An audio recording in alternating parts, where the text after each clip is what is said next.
Hello and good morning everyone, it's Coach Tim at sa video na to tuturuan ko kayo kung paano mag-navigate ng site natin, alright? So paano mag-login sa inyong dashboard.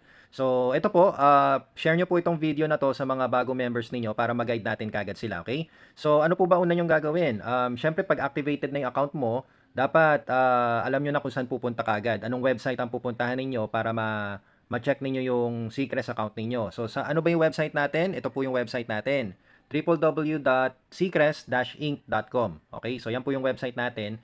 And sa website natin, ito po yung bubungad sa inyo. Pag open po ninyo, alright, pag search po ninyo, yan, so ito po yung makikita nyo. Okay, so you can just scroll down and check it out, yan. And then, pag gusto nyo na mag-login, pindutin nyo lang po itong tatlong bars. Yan, yung tatlong bars na makikita nyo sa top right. Alright, pindutin nyo lang yan. Then, makikita nyo may menu. Okay, so pwede nyo isa-isahin itong mga to para maintindihan nyo, malaman ninyo, manavigate ninyo, lahat po yan ha. Okay, check nyo lang po para at least ma-familiarize po kayo sa website natin. Then pag ready na kayo mag-login, pindutin nyo na po ito. Okay, so pindutin nyo yung login. And ayan, enter nyo dito yung email na ginamit nyo for registration at yung password na ginamit nyo rin for Secrets. Hindi po yung password sa email ninyo ha. Password po ito sa Secrets account ninyo. Alright? Kung sakaling nakalimutan ninyo, no problem po dyan. Pindutin nyo lang tong forgot password. Pag nakalimutan nyo yung password ninyo dito, pindutin nyo lang yan. So, forgot password. Then, i-enter mo lang yung email na ni-register mo sa Secrets at padadalang ka ni Secrets ng link to reset your password. Alright? So, ganun lang po kadali yan. Okay? So, balik na tayo. Try natin makapag-login guys. Okay? So, magla-login lang po ako. Okay, ayan. So, nakapag-enter tayo ng email and the password. So, guys, kung pwede, wag na kayong mag-remember me. Wag na yan. Wag nyo na pindutin yan para lagi nyong ine-enter yung password nyo manually. Alright? Then, pag okay na, pag ready na kayo, mag-sign in na po kayo. O, yan. Pindutin nyo na po yung sign in. Okay. Alright. So, ito po yung dashboard natin. Pag may lumabas na ganito, system update, pindutin nyo lang yung refresh now. Okay, yan. So, dito sa dashboard, ito po yung pinaka-page, alright, ng dashboard natin. Nandito yung menu. Yan, menu yan. So, ayan yung pangalan mo. Nandito yung tutorials. Nandito si Mr. Kai. Pwede kayong magtanong kay Mr. Kai ng kahit anong questions about Secrets at pwede din kayong magpatulong sa kanya magpagawa ng caption pang posting ninyo. Alright? So, pindutin nyo lang po yan si Ask Mr. Kai. May tutorial ako dyan. Pwede nyo panoorin. Okay? Announcement. Yan, i-activate din natin yan soon. Ito yung rank mo. So, kung bago ka lang dito kay Secrets, director rank ang makikita mo dyan. And then, nandito yung package or membership mo. So, sa member na to, naka-standard membership po siya. Alright? So, ito po yung total payout na nakuha nyo na. Upcoming payout, yung matatanggap mo by next week. Wallet balance, ito yung laman ng current balance mo, which is ito po yun, nasa taas. Yan yung pwede mong ma-withdraw. Okay? At yung coins mo. So, nandito siya. Okay? Now, pag scroll down, ito, importante din to. Okay? Check mo to palagi. Ito yung subscription date mo. So, guys, ang due date natin, which is ito, okay, yan po. Every end of the month na tayo. So, sabay-sabay po tayo. Ang due date natin, sabay-sabay na po. Okay? And then, nandito yung number of people mo, number of members. Matrix 3. Pwede nyo pindutin tong view team para makita nyo yung mga members ninyo. Alright? And ito po yung importante, ang inyong referral link or invite link. Yan po yung pinapadala ninyo para sa mga gusto mag-sign up. At ito naman, sa shop link, ito yung ipapadala mo sa mga gusto naman bumili ng product sa'yo. So, kiniklik lang po yan ha. I-click nyo lang po yung copy invitation link. Yan, click nyo lang. Sa mga bago, baka may makita kayong regular lang. Wala po tong starter sa mga bagong membership, alright? Kasi sa mga matagal ng members, may starter eh. Pwede nyo pindutin yung starter or yung regular, alright? So, pinipindot lang po yan, okay? Pindot kunwari, regular. Nandito po standard, si premium, tsaka si VIP. Pwede nyo pindutin yan. Pag si starter naman, si starter package lang, okay? So, pindutin nyo lang yan, kahit ano po dyan. Kunwari, si starter. Mag-auto copy na po yan, ayan, o, copy link. Tapos, i-send mo na lang sa messenger ng kausap mo or ilagay mo sa Facebook mo, okay? And ito naman shop link, ganun din. Ayan, makikita ninyo na may standard retail. Ang standard retail, ito po yung SRP lang ipapakita sa mga customers. Then, kung gusto mo naman ipakita yung may members price, piliin nyo po yung standard retail with members price. Okay? So, it's up to you. Kayo na po bahala kung ano gusto nyo isend sa mga kausap ninyo. Basta, pinipindot lang po yan. Tapos, ipe-paste ninyo sa messenger ng kausap ninyo or sa post ninyo sa Facebook. Alright? So, ito po yung dashboard. Yan. Okay, now, kapag may order kayo, may existing order kayo, makikita nyo rin yan dito sa shopping cart nyo. Okay, tapos ang notification naman, ito yung may bell. Yan, check nyo rin po yan. Baka may mga announcement or update na importante, i-check nyo rin po palagi yan. Okay? Now, ito naman po sa menu na tayo. Okay, sa menu tayo dito, menu.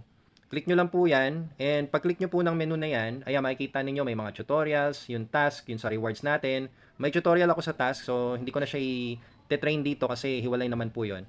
Okay, sa shop naman, ito po yung dito kayo bibili ng products ninyo na members price na. Okay, pag pindot nyo yan, ayan, so naka-members price na yan. Alright?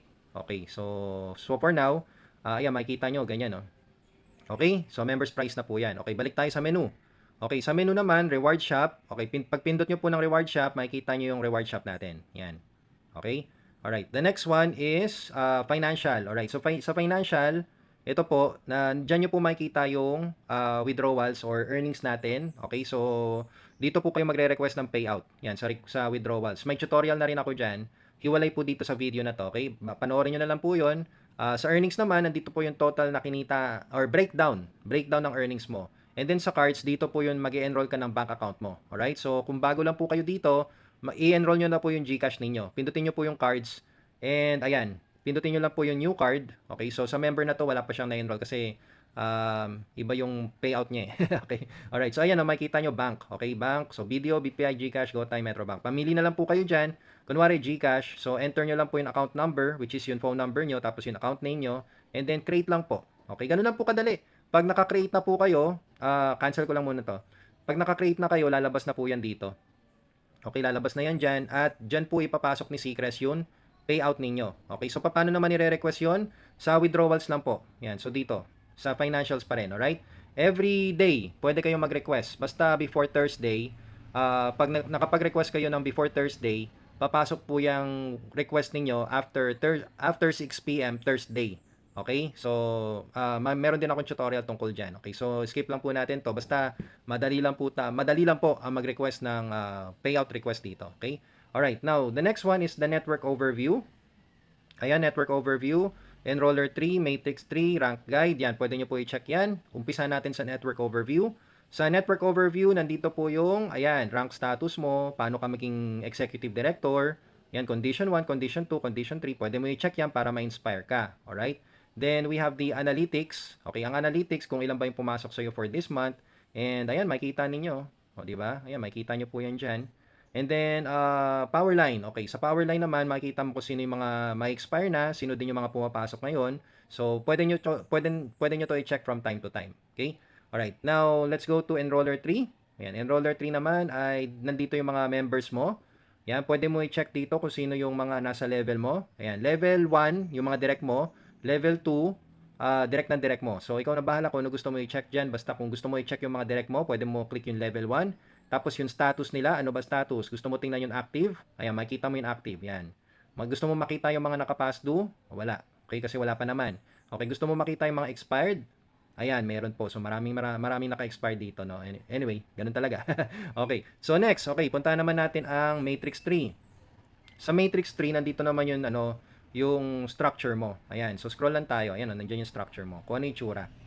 Yan, okay? So, dyan makikita kung sino nasa left, sino nasa right. Yan. And then, pwede mo i-check yung matrix list view. Ayan, ito. Tsaka tong matching. Alright, pwede mo i-check yung isa-isa. Ayan, matrix list. Level 1, dalawa pa lang. Level 2, may 4 na. Okay? So, ganyan po yon. Then, dito naman sa matching view, okay, sa matching view natin, dito mo makikita kung sino yung mga kanino yung mga may matching bonus ka. Alright? Ayan, makikita nyo may mga members na may dalawa, meron pang ibang zero kasi nag-uumpisa pa lang nga po. Okay? Ayan, alright. So, next tayo, rank guide. Sa rank guide, ito yung paano ka ma-promote. Alright, so pwede nyo basahin yan. Basta nandito yung guide para alam mo paano ma-promote ka. Okay?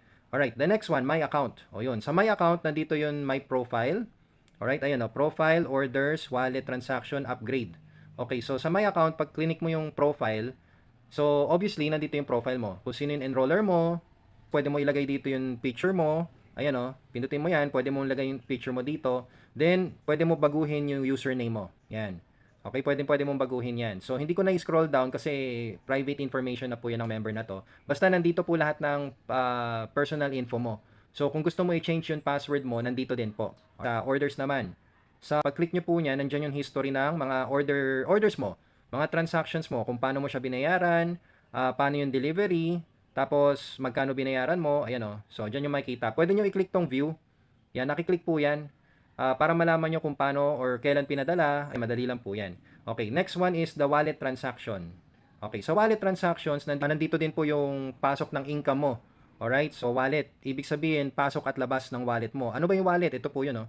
Yan po yun. So, ano yung lumabas, ano yung pumasok. Pag kulay pula, lumabas po yan. Pag color green, pumasok po yan. Okay? If you want to send money sa mga co-members natin or co-Secrets family, pwede nyo pindutin tong send money.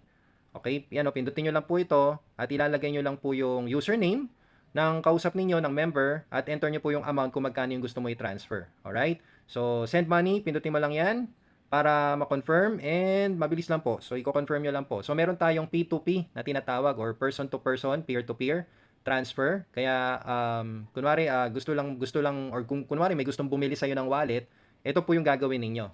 Okay? Kaya, everyday pwede tayong mag-withdraw dahil po dito sa send na to. Okay? Alright. The next one is upgrade. Okay. Sa upgrade naman po, ayan, pag pindot nyo ng upgrade, nandito po yung packages na pwede nyong pag-upgradean. So, ang member na to naka-standard na.